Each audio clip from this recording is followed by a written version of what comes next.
Welcome to the show, and in the news this month, McLaren surprised everyone by launching a new e-bike. And at the other end of the market from the likes of McLaren, discount supermarket chain Aldi has started selling full suspension e-bikes. Are they any good? We take a look. Bringing it back to mountain biking, RockShox has launched new dampers for its forks and shocks, so we cut through the tech to let you know what's changed. And finally, Geometron has a new version of its enduro bike, and it's even more radical than it used to be. So Danny, all I know is where the air goes in the tires, the petrol goes, or the diesel goes, and like how to turn the thing on. Like you are the petrol head here. So what's McLaren actually done with its e-mountain bikes? So the big headline really here is power, right? I mean, McLaren is synonymous with power. Yeah. The new e-bike has a whopping 161 Newton meters of torque. Wow, that's like double what we currently have on most high torque e-bikes. 100%, yeah. And that's not only that, the peak power is also crazy high, 852 watts. So that sounds like that bike's going to be a ton of fun. I mean, it's gonna, it might rip the arms off you. I don't know, but the problem is it's too powerful for the UK, or rather, you can't buy it in Europe. Okay. It's only going to be available in the US. Oh man, they get all the good toys, don't they? They got the big trucks, they've got the cars. Oh. I mean, you might want to hold judgment on what's good and what's not. Okay. I mean, we haven't ridden it yet. It certainly looks unique. Yeah, I saw that photo you posted. Okay. Yeah. So like when most car manufacturers get involved in mountain biking, they bring some kind of weird and wonderful takes, right? They don't follow the path that we're used to. So this has got a very unique handlebar setup arrangement with a display, a massive display in the middle of it, and it looks a little bit like a hammerhead shark head. Okay, with your phone sitting in it. I think it has its own display. You don't have to put your phone in it, but someone probably put a phone mount on there as well. And it's got a kind of big old sort of hunchback neck that leads into that stem area as well. So it's definitely distinctive. Let's put it that way. Okay, that's being diplomatic. But the fundamentals look pretty good. It's got mullet wheel set up. The Geo looks pretty good. It's the suspension layout is pretty run of the mill what we're used to with e-bikes. So and we've got some secret sources who were there on the sort of photo shoot for this bike, and they said actually it was pretty good. So we'll hold judgment until we ride it. Yeah, hopefully we get to ride the full power, high powered, high torque one, even if it's not available in the UK. That would be fun. Yeah, really fun. But McLaren are not the only car brand to have dabbled in mountain biking over the years, right? So this is a pretty good opportunity, I think, to look back and at some of the weird and wonderful models that didn't make it. Well, some have made it to market, but I don't know whether they actually sold any. Yeah, that's what I mean. So I'm going to start with Lamborghini, right? Okay. So they started making tractors, but they've come a long way, and now they are probably the car that every influencer and millionaire wants to be seen behind the wheel of. Now, I'm not sure about the bike though. I haven't seen the bike. Okay. So what is it? I will kind of try to describe it. The most distinctive aspect of this bike is that it's got a single-sided chainstay with a fully enclosed drivetrain. Oh, it's kind of like sort of real motorcycle style. Yeah, so quite innovative. Even more innovative is the fact that it's got a gearbox and an electric motor integrated as well. Okay, that is pretty cool, right? That is pretty cool. That's what we've been sort of asking for. Yeah, and this was back in 2018 they launched this as well, so way before kind of the pinion stuff has come out recently. So next up we have Porsche, and Porsche actually went to the trouble of designing a full suspension bike, so they're already ahead. And they actually did it with Rottweiler. Now the Porsche is not available anymore, but there were two models. One was a kind of road-derived model, but they both used the same chassis. One was an off-road version. Very kind of futuristic in terms of the frame design, all carbon, but it still used like a double diamond sort of traditional frame layout. So it was it had its roots in bicycle design, but it's kind of where it ends really for the sort of off-road credentials really, because it only had 100 millimeters of travel and some perilously skinny tires on it. So it was kind of meant for cruising around the marina rather than hustling down Whistler Bike Park. Now I'm going to move on to the analog bikes. We've only talked about e-bikes so far. Polestar which is an electric car brand.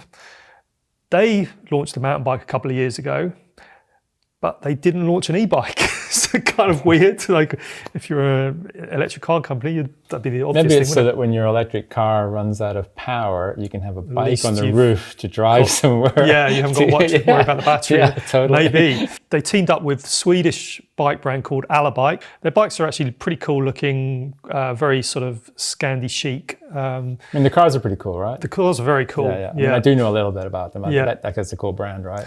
Exactly. So this was a downcountry bike, had 120mm travel, carbon frame. You know, it looked really cool. And then they sort of, icing on the cake really was Öhlins suspension. So gold suspension, white frame, like it. Keep it standard. It looked pretty good. And the last brand I want to talk about is Lotus. So the Norfolk sports car brand has had a lot of success over the years with its track bikes. So probably the kind of the high point for them really was the 1992 Olympics. Chris Boardman riding the track bike, broke the world record, all that sort of stuff. So they're well known for that. But in that year, they also came out with a mountain bike, and it's almost as distinctive as the track bike. It wasn't so successful maybe in international competition, but it was very significant for a couple of reasons. The frame was sort of inspired by like a leaping dolphin. It's kind of very organic. Well, I think the designer was actually a scuba diving enthusiast. So that's how he came up with this. Right, nice. But it was the first ever monocoque carbon mountain bike produced. Yeah, that makes sense. Which is, it was They were pioneers in carbon, yeah. And it had these wafer-thin titanium dropouts that were made by a Cold War ballistic missile manufacturer. That's very James Bond, right? Yeah, totally. So there we go. Some definitely some interesting stuff, and I think I don't think McLaren will be the last car brand to get back into mountain biking, and they always bring something new to the table. So it's always something to talk about.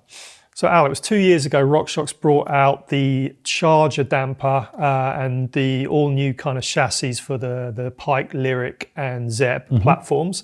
But they've now got an update to that, haven't they? They have. Yeah, they've gone to the Charger on the forks. They've gone to the Charger like 3.1 damper. They've tried to do is they've got a wider range of adjustment, but with less damping. Okay. So basically what happened was, you'll have experienced this yourself with riding some of their more like recent forks, is that a lot of riders would just basically like turn the damping off, like open it up completely. Even though the dials were sort of designed for you to start in the mid position, in the zero position, and then go minus or positive. So the whole idea was to shift the damping curve so that you start in the zero and then you add or subtract from there, rather than just kind of being more at the open end of the spectrum. Yeah, that makes total sense. So theoretically, that should be better for lighter riders. Better for lighter riders, better for everybody really, because then the adjusters sort of make more sense. And the other thing they've done is they've kind of, especially with the forks, is they've tried to reduce friction. Okay, because they made a big fuss about that 2 years ago when they launched all of these forks and new lowers and everything. But I think the forks were, I don't know if it was quality control, but the forks could still be quite sticky. And it's really hard, like when you're riding a fork, it's really hard to determine whether what you're feeling is friction or if it's damping. Because they both kind of offer support, and like a heavily damped fork can kind of feel like a harsh fork, and a sticky fork feels like a harsh fork. So it's hard to separate them. So what they've tried to do is like eliminate friction and basically reduce the overall damping on the fork. So it should offer a pleasure ride. I mean, you've got the new Zeb there, on your bike Zeb there, Ultimate, Zeb Ultimate in the fancy red color that looks pretty swish. It does look good. Yeah, it does look really good. So fingers crossed, like the performance can match the looks. Yeah. So do you need to buy a whole new fork to get the benefits of this? No, you don't. There's two options actually. You can put the whole Charger 3.1 damper assembly into existing forks or into older forks.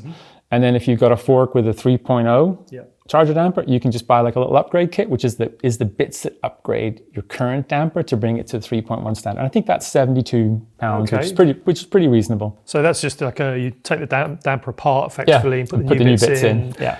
So, and then the other one is a damper assembly. So I think it's about 320 quid or something like that. Yeah, that would drop in the whole leg top to bottom. Yeah, well, that's really good, isn't it? Yeah. So there's a bit of backwards compatibility. And then what's happened on the shock side? Well, it's a similar story, really. I mean, that's what they've tried to do, is they've tried to increase oil flow so that the shocks kind of like, they're more supple. But what's really interesting, I was looking through the PR, and they've actually got a new air can. So its full name is the Debonair Plus Linear XL, and it's basically like a 2-sleeve air can. On the Super Deluxe shock, you currently put your volume spacers in the eyelet of the shock. So you pull the air can off, and then they go over the shaft up into the eyelet, and you can put 4 in there. Like solid plastic spacer, isn't it? With the new one, with the new air can, you can basically you put the air can on, and then you've got the ability to put the bands into the air can, so you can have 8 volume spacers in total. So that's double the amount of the previous ones, the current ones, right? Yeah. And they also had a linear, and this is where it gets complicated. They had a linear and a progressive air can, both with 4 spacers in the eyelet. This new air can covers pretty much the full range of those 2 previous air cans in one air can. Yeah. Once you with different combinations of those 8 volume spacers, because you got 4 in the air can and 4 in the eyelet. Great. So you get that, and then basically you can pretty much have any spring curve you want from the other 2 air cans, basically, with that one air can. So that's pretty innovative. Yeah. So they got anything else? Well, yeah. I mean, they got something really cool. I mean, you've got the Vivid shock, or the Vivid Air on there, and like we've both been super impressed with like how that shock feels and how the adjusters work on it. Like you can actually real world feel the adjusters working as you're riding. They just brought out the Vivid coil. Okay, so basically same damping assembly, but just a different spring. Yeah, just coil spring. So if you want that super supple coil spring feel, then you've got that option now, which I think is really cool. Oh, so it's a really comprehensive range now, isn't it? Absolutely.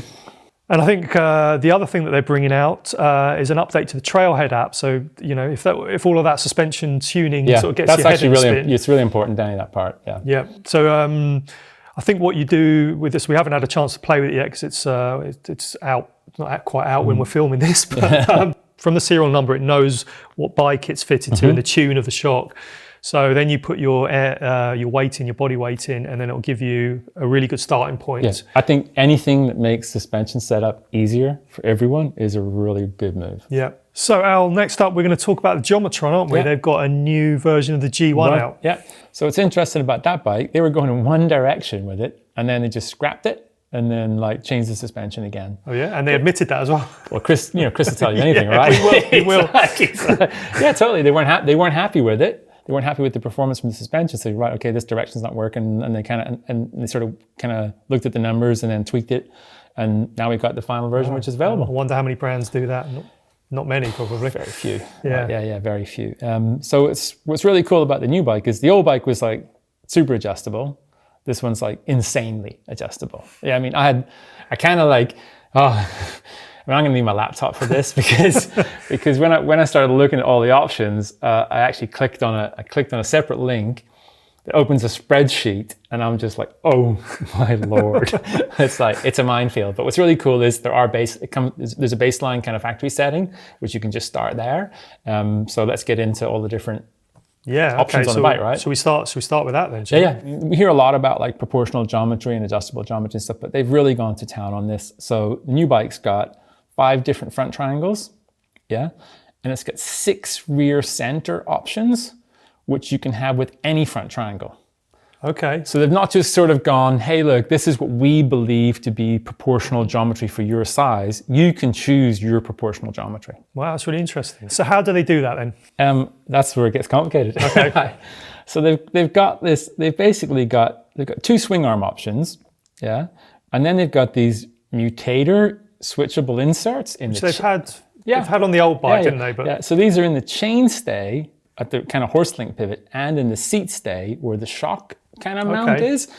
And basically that just gives them like a multitude of options. So the chainstay runs from the chainstay length, or what we could call the rear center measurement, runs from 446 at the shortest setting to 481. 481. Yeah. Wow. Yeah, it's big, right? That is big. But then they're big bikes, so they need big chainstays, right? So like that's proportional. That's genuinely proportional. And the other thing they've got now is they've got a new straight head tube, and that'll give you plus or minus 5 mil of reach, or you can run an angle set in it, so you can adjust the head angle independently of the kind of rest of the geometry. But like as if that in itself would be like, I mean, seriously, when you look, and it's really interesting the way they've done it on the spreadsheet, because like they've got the kind of the chainstay member length, and then they've got like when you add the the mutator to it, or whatever they want to call it. It's like it's really complicated. But like, if there's one company that can communicate it to you, you can literally just pick up the phone and speak to the guys that design the bikes. It's a great thing, isn't it? Unbelievable, right? So not only is the geometry crazily adjustable, the travel's crazy adjustable. So the stock bike is 162 mil or 175 mil in the base configuration. So they've got like a flip chip in the rocker link. Okay. So 2 positions for the shock in the rocker link, which allows you to have 2 travel settings on your bike. But by using 3 different shock options, so that's 3 different strokes with 3 different eye-to-eye lengths. Okay. Yeah. You can also have a shorter travel bike with 142 or 155 mil travel because it's got the 2 positions, or you can have a crazy long travel option with 182 mil or 200 mil. So basically you can have everything from a kind of average sort of trail bike to a long travel enduro bike to kind of a downhill bike. Yeah. Yeah, in one frame, right? Amazing. So it's crazy adjustable, and it's not like one of those bikes where you have to fudge it to get it. They've really thought about how everything pieces together, so you don't end up with like, hey, yeah, I've got 200 mil of travel, but I got a BB height that's under my armpit. Yeah, like the old, fit a link to it to get more travel. Yeah, the fudges, right? So we've got super adjustable geometry, super adjustable travel, and you can put 3 different wheel sizes on it. 3 different wheel sizes? Yeah. 3 different wheel size options. Yeah. So you've got 29, full 29, you've got MX, so 27 rear, 29 front, or you can run it 27.5, 27.5. Oh, cool. Totally. So everyone's covered. So, if you've got one of the smaller sizes, which are still pretty big because they're quite long, and you wanted to kind of like just keep the bike lower and lighter and you're a smaller rider, you could run 27.5, or if you were into like doing like a lot of the sort of slope style riders, they're kind of like, that's why YT made a 27.5 2S for full 27.5 2S for so long, because slopestyle riders ride them. So this bike covers basically everything. So what are you talking price-wise? So you're looking at £3,600 for frame and shock, and this bike's actually been designed around an EXT shock. So a really nice shock. So it comes although that's not, all frame prices are quite high for standalone frames. So with an EXT shock on it, that's pretty good value, I think. And then you can get a complete bike with a SRAM GX Eagle build for $7.5. No, that's awesome, and it's a really unique sort of prospect compared to the other stuff on the market, isn't it? And totally. Like no one else is. I don't know of any other brand that's offering that degree of customization, and with the support that comes with it. Yeah. That is genuinely unique, isn't it? Yeah. I think. Yeah. So Danny, I've been testing a bunch of affordable e-bikes, but there's one brand that never even occurred to me to look at, and that's Aldi. Yeah, I know. It's insane, crazy, right? So tell me about this bike. It's actually made by a company called Fisher. It's called the Montis 6.0i Fully. Snappy. Yeah, totally. And obviously, like the big talking point here is the price, right? So it's €2,600. Which is what, £2,200 roughly? Around about that. Okay. Yeah. That's so for a full suspension e-bike, full powered, full suspension e-bike, that's pretty impressive, right? Yeah, and we're not talking some kind of random kind of motor that you never heard of before. It's got a Bros motor in there. So yeah, it's got RockShox parts on it. This is a serious bit of kit, really. So you saying I can just walk into my local Aldi and like go and get some courgettes and pick up a broccoli and a bit and a few biscuits and then go and buy an e-bike from the middle aisle. I think what do they call it? The Treasure Island. Treasure Island. Doesn't quite work like that. Unfortunately, I think it maybe just because it's too big to fit in the middle aisle. I don't know, but it's only available in Germany online, from what I can see. Okay.